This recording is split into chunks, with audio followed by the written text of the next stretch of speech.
You know. How much ang total price pa? 84,000. Colnago C68. Top of the line specs.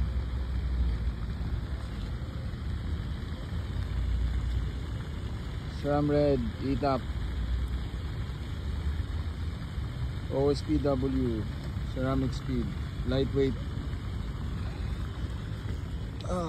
Wheels. Sarap. 84,000, mga magkano to sa atin? 1.5M. Shit.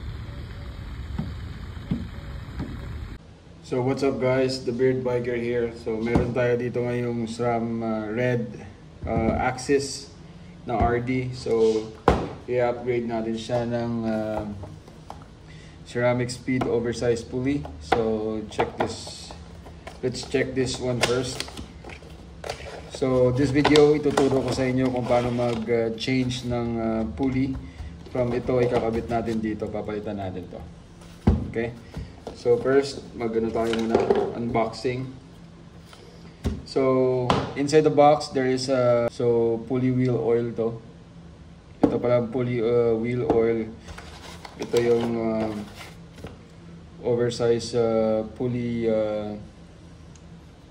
wheel natin. So ready to install na siya. Pero before ko i-install to, actually nilalagyan ko pa ng oil to para smooth talaga yung bearings niya. So madali lang naman siyang gawin. Tapos yun lang. Tsaka yung tool na gagamitin natin para magkabit nito at tsaka magtanggal ng lumang pulley or pulley ng SRAM na to. So unang gagawin natin is maglagay muna tayo ng battery. Mas maganda pag naka-extend to para mas madali natin siyang igalawin at saka tanggalin. So kabitan natin ng battery. Right, so yung battery ko sira na to. Then, ginagamit ko lang siya for service, for repairing purposes.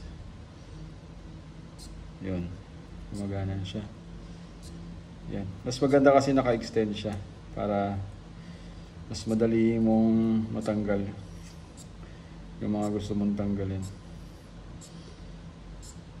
Yan. So ito na, full extend na, pwede natin tanggalin yung battery. Yan. Lagay muna natin to.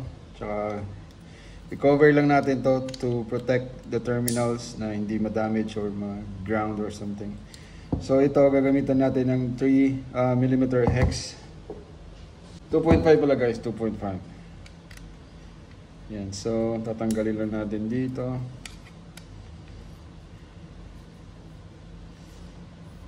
Dali lang naman to. Kailangan mo lang ng tamang procedure. Ako hindi naman ako laging nagkakabit nito. Kasi minsan lang din naman nag-upgrade yung mga customer. So ito yun guys. So dito yung ginagamit. So kailangan natin tanggalin to. So itong tool, ginagamitan siya ng 5mm hex key, Allen key. So ito yung Allen key, lagay lang. Tapos hawakan nyo to guys kasi may spring dito. May spring kasi dito para hindi masira. Kasi aangat to .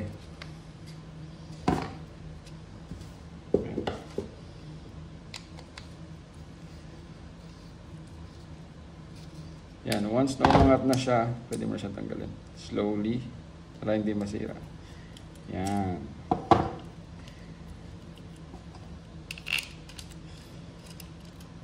Yan. So, natanggal na siya. So, ito yung itsura sa loob. Yan. So, ganyan. Nakaganyan siya. Tapos, yan. So, need natin ikabit to. So dapat, bago natin ikabit to, isi-set nyo muna to na nasa siya, tamang direction siya, na pag nilagay nyo siya, tinanggal ko muna yung spring . Pakita ko lang.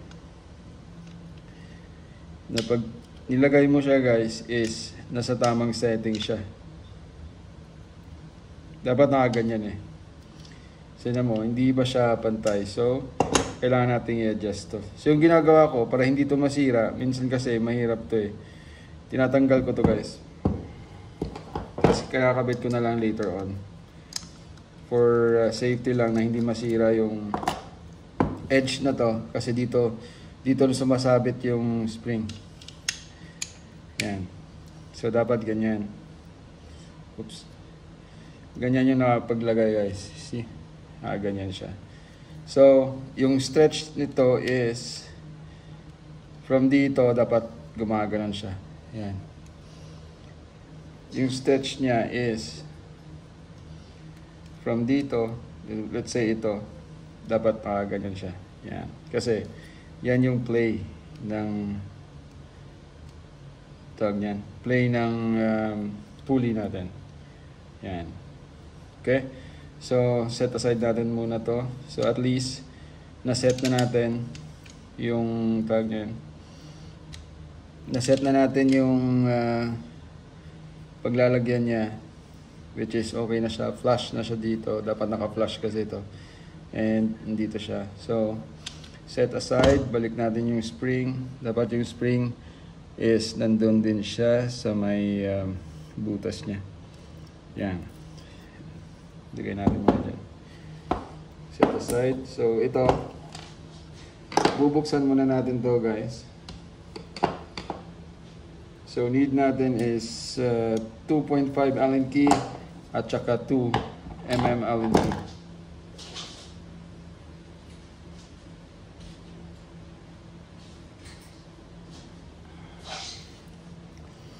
So, yung ginagawa ko, tinatanggal ko muna siya. So guys, pag nagkabit kayo nito, malalaman nyo naman kung saan yung malaki at saka maliit na pulley. Yung malaki is yung sa ibaba, pag mayroong ganito. Yan yung malaki.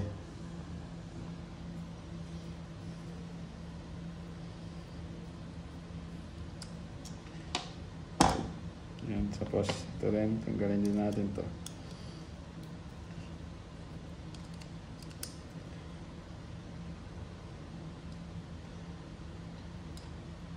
Normally guys, pag mga ganitong klaseng pulley yung sa ceramic speed, hindi nilalagyan ng grease to, oil lang. Pero mas maganda pag yung gamiting oil is yung oil talaga ng ceramic speed. Ayan. So hindi ko na tinanggal yung isa para at least ano lang ba. So ito lang ginagawa ko. Open ko lang yung isang side, tapos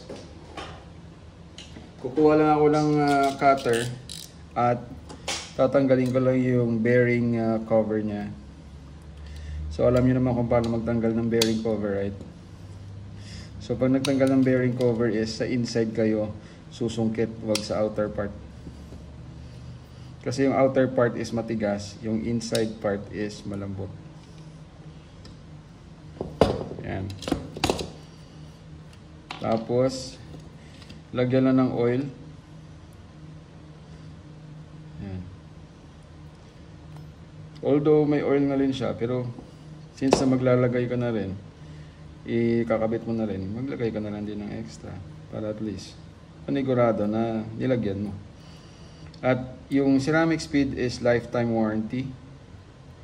So kung mayroon kang ganito, mas maganda i-service mo siya every 6 months maximum para at least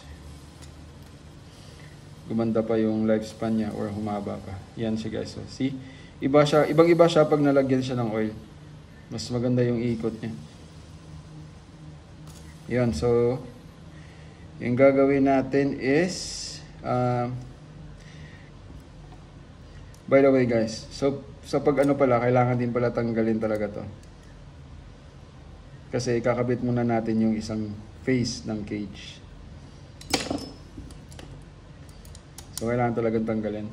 Pero at least, nalagyan na natin ng oil.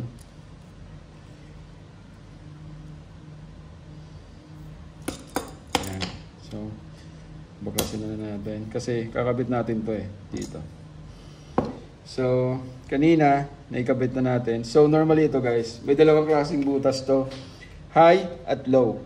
high at low. So for if you are racing, lalagay mo siya sa H, sa high. Pero kung mga normal rider ka lang, is low. Pero ito kasi, yung may-ari nito is nagre-race siya. So, need natin ilagay sa high. Alright, so ang gagawin ko, iikot ko siya ng isang ikot. Tapos, ilalak natin dun sa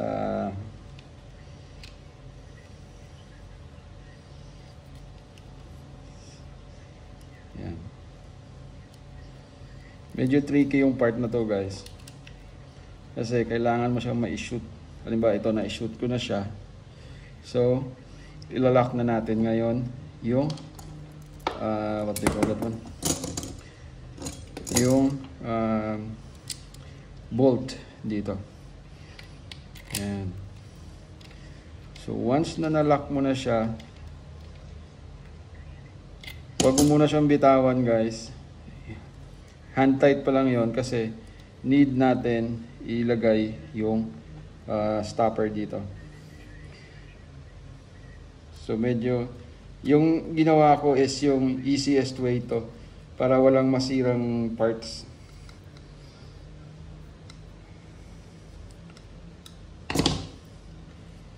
Yan. Kung makikita nyo, nakalagay na siya. So higpitan na natin. Yan. Alright. So nakikabit na siya, guys. So ito yung itsura niya pag nakabit na. So as you can see, nagagalaw siya. So, yung stretch kasi ng cage is going forward. Pag ito yung hanger, ito yun.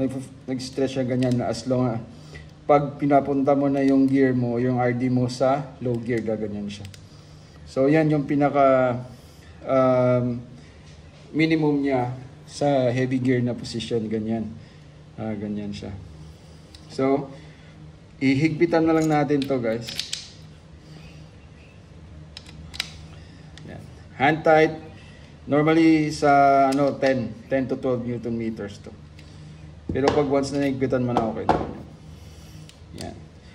So okay na siya, kabit na natin. So yung malaki, so ito yung facing outward. So ito yung sa drive side. So pag ito yung sa drive side, ito yung may logo. Ito dalawang side din to, may logo at wala. So ito yung may logo at ito yung wala. So, as you can see, mayroong logo dito. So doon din siya mag-face outside yung may logo. FYI, kung nagtanggal ka rin nito, lagyan mo na lang din ng grease.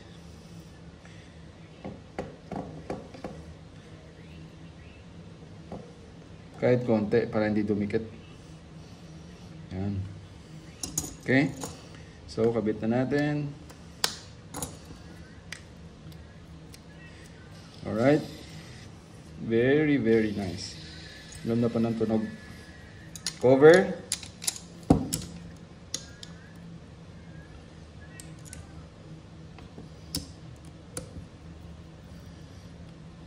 Ito mga hand tight lang dito. Pa, may box ka pa? Wala akong box. Hindi ko kaya. But Para dun sa frame na pinarelo.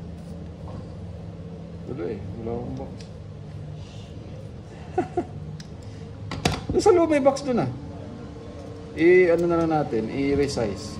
Oo, tama yung Scott, no? Ayun, sige. Putulan. Kasi para ma-arrange daw niya yung yung delivery ng DHL. Ayan na, guys. Balik natin sa rest position niya after na change. So pwede na natin siyang ikabit.